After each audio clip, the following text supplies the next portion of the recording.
Hi, everyone. Welcome back. You're still with us here on the C Morning Show. As we mentioned, it's a big week in the United States as the United States presidential election is just around the corner and the entire world is watching closely. And as one of the world's leading powers, every decision made in the United States can have a large impact on domestic policy as well as international relations, especially for countries in Southeast Asia, such as us right here in Indonesia. Yes, emerging countries like us, absolutely. And the election will also affect economic, trade, and security relations in the region, all of which depend heavily on U.S. foreign policy direction after the election. To help us understand better how this year's election might impact our country, Indonesia, we have CSIS International Relations researcher Pieter Pandie joining us today on the studio. Good morning. Thank you so much for coming. Thank you for having me. Always great to have you on the program. So let's just jump right into it.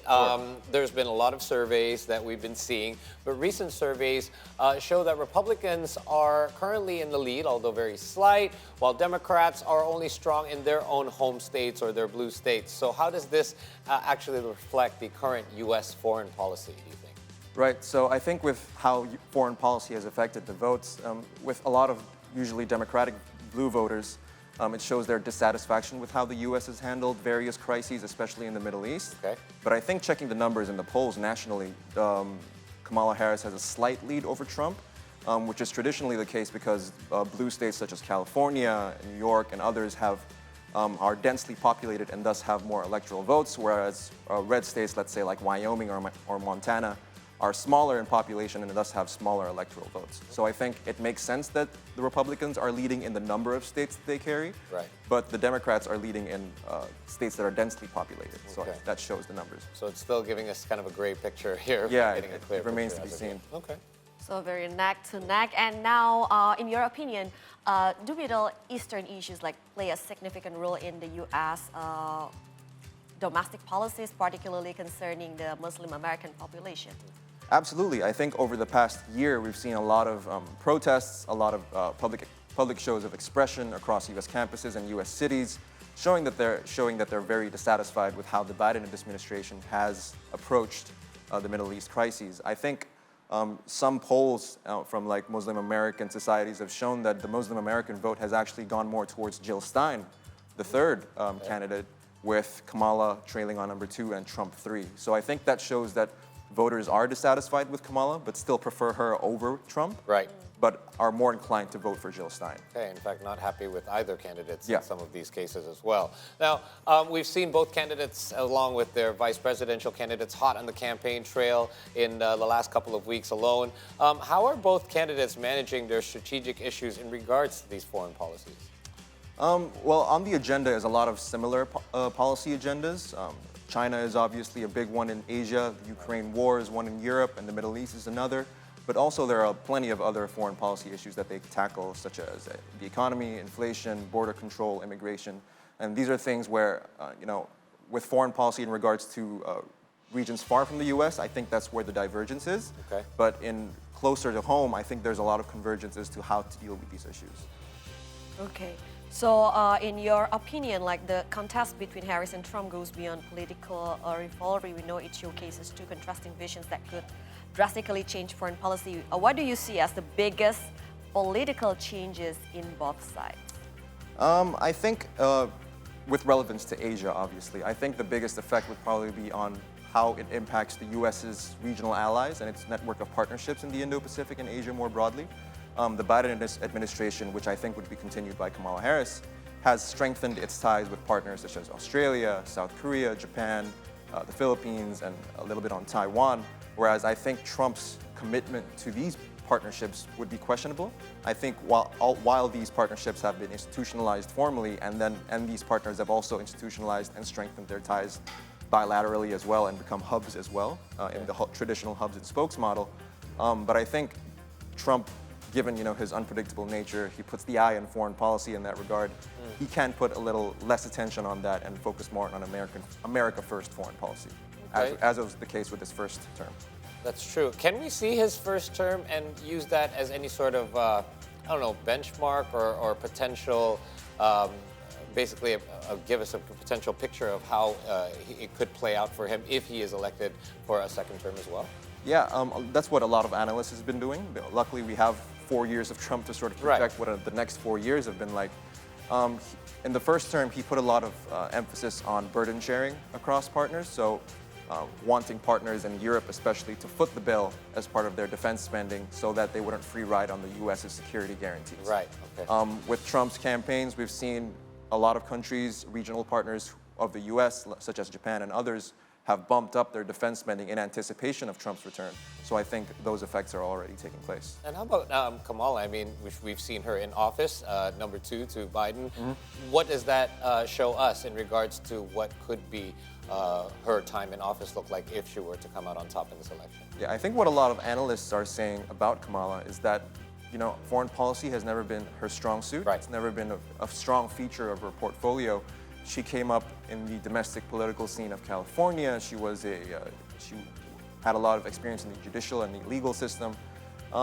So what people are projecting is that Kamala will likely continue a lot of the policies that were already set from the Biden administration and not stray too far from that, especially since the team is unlikely to change too significantly. And you did mention earlier that the Middle East is a huge sticking point for a lot of the voters right now. Knowing where Trump stands in regards to these issues, are you seeing a shift in the American voters in regards to whether they're going to now go red because of the Middle East issue and how the Biden administration has been handling it so far? Yeah, I think with regard to the Middle East, some of the numbers show that Muslim American voters are more likely to vote Jill Stein instead of abandoning Kamala and going to Trump. Okay. Because if you go back to Trump during the first Trump administration, he was a lot more sporadic and unpredictable. That's true. He moved the embassy from Tel Aviv to Jerusalem, which caused a lot of uproar. So I think the unpredictability of Trump is still like a red flag for a lot of voters. In that case, so they would prefer Jill Stein over that. Okay, I'm just trying to see how that would actually work out, because if you're going to lose some of the blue votes, but it's not going to the red, it's still going to keep them basically kind of neck and neck. Yeah, depending on how much of the blue votes are lost. So I'd like to explore the economic side. So in your opinion, both candidates, which one is more beneficial for Indonesia's economic interest? I think for Indonesia, it's less of a question of who wins and more of a question of how Indonesia will navigate its relations with both the U.S. and China. I think in D.C. there's very little political currency to be gained to be soft on China.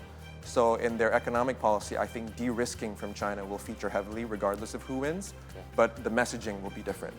Kamala Harris will likely be a lot more diplomatic in her language following what the Biden administration did, where Trump will be more confrontative and escalatory.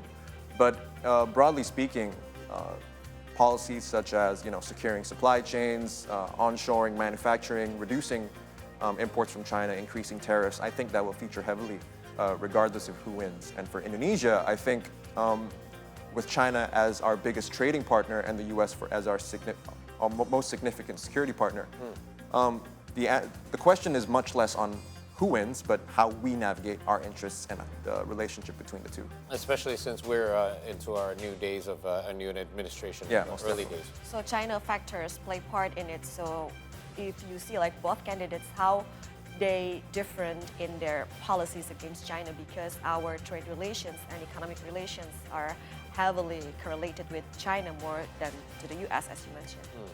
Yeah, definitely. With either Harris or Trump, I think, again, as I said, there's very, very little political currency to be gained in America from being soft on China. So I think both sides, whether Democrat or Republican, will be tough on China. The difference will be on style, where Kamala will still say that we can work with China on some things and be tough on China on others, where I think Trump will be more tough in a lot of domains. But I think both sides recognize that China is a huge strategic challenge for the U.S.'s security interests across multiple domains, be that in technology, military, economic relations, and trade. So I think both sides will take a tough stance on China. And real quick, just shifting our attention to the recent BRIC summit that took place as well. How do you see this impacting, if at all, either candidate if one was to take office over the other? For Indonesia? Yes, especially for Indonesia. So we haven't seen a big reaction from the U.S. at least officially, from Indonesia's BRICS membership. As opposed to Malaysia, I think when you compare Indonesia and Malaysia, Indonesia has done a lot less to rock the boat in regards to U.S.-Indonesia relations, whereas Malaysia, especially with the Middle East, they have resisted the U.S.'s calls to, cut off ties with Hamas. Anwar has met personally with Ismail Haniyeh, the late Ismail Haniyeh, who was the leader of Hamas's political bureau. So I think Malaysia, in comparison to Indonesia, has been more defiant and been more comfortable with rocking the boat with their relations with the U.S., whereas Indonesia has been more comfortable and while having taken a similar stance in the Middle East, has not done anything like drastic to damage our relations with the U.S. Let's talk a little bit about ASEAN as a whole. We do know that ASEAN in recent years have been looking for ways and methods for us to be more on the same page. In regards to this election, if one was to win over the other, whether it's Harris or Trump, how is this going to affect ASEAN as a whole? Again, I think it's a similar sort of concept applies for Indonesia and Southeast Asia as a whole. It's much less of a question on who wins in the U.S. and more of a question on how ASEAN and Southeast Asia can consolidate itself and sort of make a united front on what their interests are and how they want to navigate the U.S.-China rivalry. I think it would be unsustainable for ASEAN to be the way it is now. Not everyone is on the same page amongst ASEAN member states.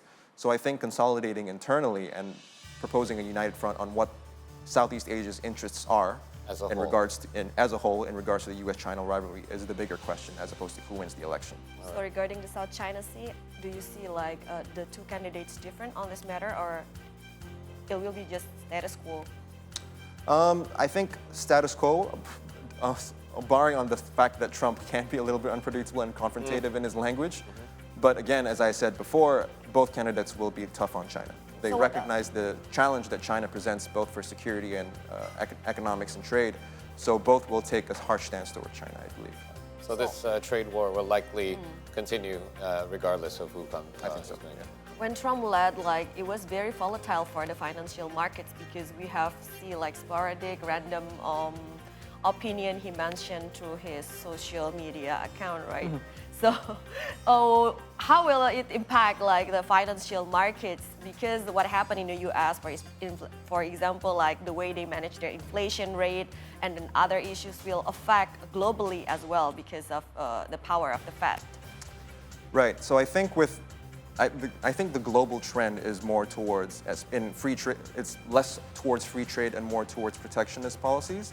Obviously, that will mean things like securing supply chains, protecting the domestic manufacturing industrial base. So I think these trends will continue regardless of who wins again.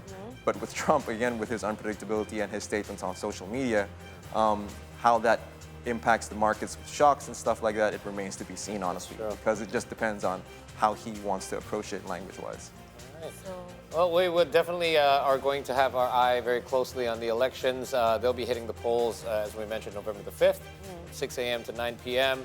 I believe that you've mentioned that Kamala Harris is about 1 point ahead at this point? Yeah, 1% ahead. Okay, all right. So we'll have to see how that plays out. Yes, last question? Yeah, go ahead. What are your suggestions for Indonesia to consolidate on how Indonesia can convey or approach the United States to optimize the leverage for Indonesia's interest?